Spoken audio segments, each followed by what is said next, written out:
My routine has really changed. My routines really haven't changed all that much. Our routines have changed completely. My routine is the same and different from what it used to be. I've been doing the best I can to create a new routine.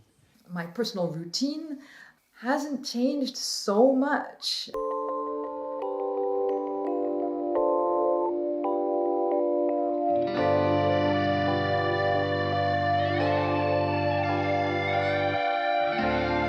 So my routine was practically going to classes, meeting friends before and after the class. We're used to going out and being extrovert and having a good time and getting all glammied up, and here I am in my pajamas still after 1 p.m. I'm used to going out all the time and staying at home. You know, you would think that it's a nice thing, but I'm not really enjoying it. I would start every day by going out for a cup of coffee and a bagel, and I'm no longer doing that.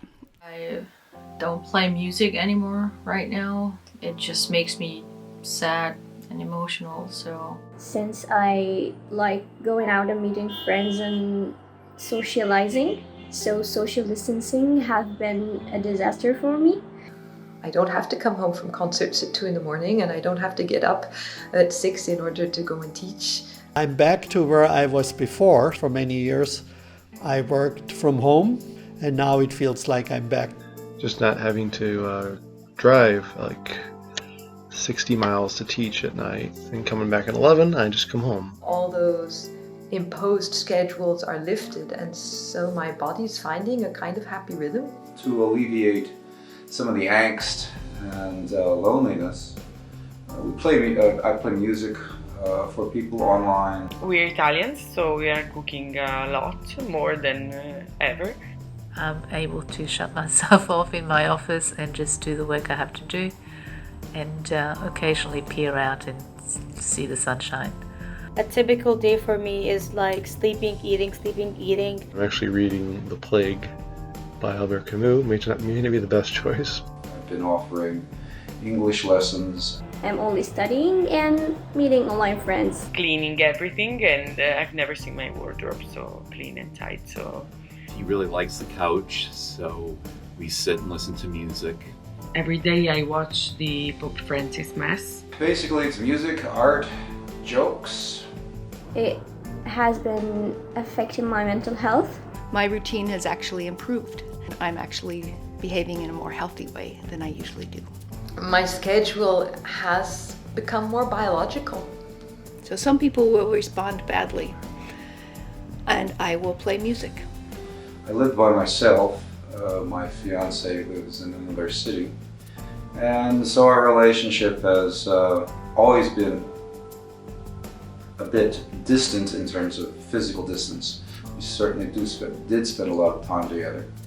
But it's difficult. In a way, because our movements are more prescribed, we're cherishing the moments of contact that we can have. We can turn inward to ourselves with the intent of being better available to others, or we can be closed off in ourselves, closing off others. Since I'm someone who's not very good at keeping in contact in the first place, I'm having a real hard time to do it now. I find that communication does seem to help, and it's got to, because that's what we have. We have communication.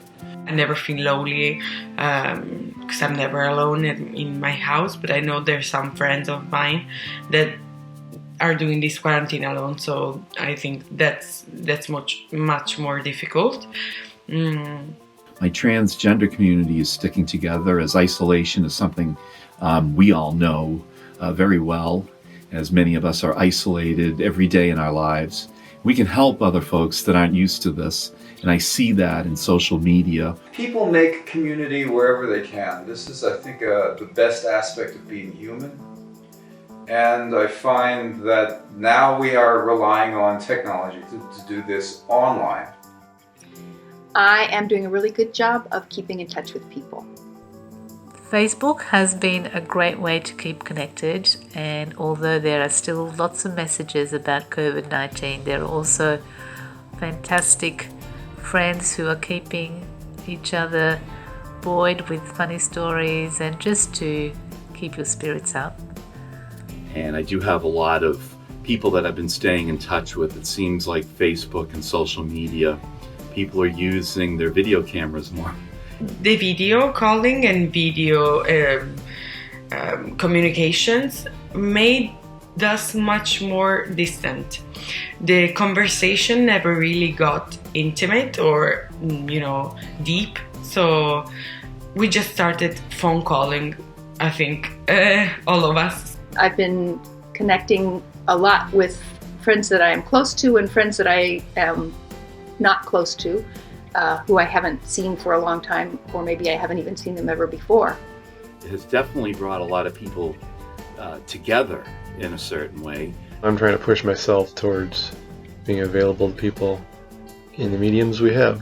I just gotta invest more into staying connected, that's for sure.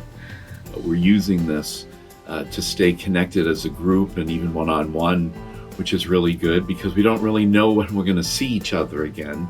In a lot of parts of the world and for a lot of people, it's a terribly difficult situation. But also for many people that I've been talking to, people who are in a situation a bit like mine, a lot of people feel somewhat relieved to be able to stay home and spend time and just breathe a little bit. So as much as it is a huge tragedy on a planetary level, on an individual level for several people that I've been in contact with, it's also a moment out of time for healing.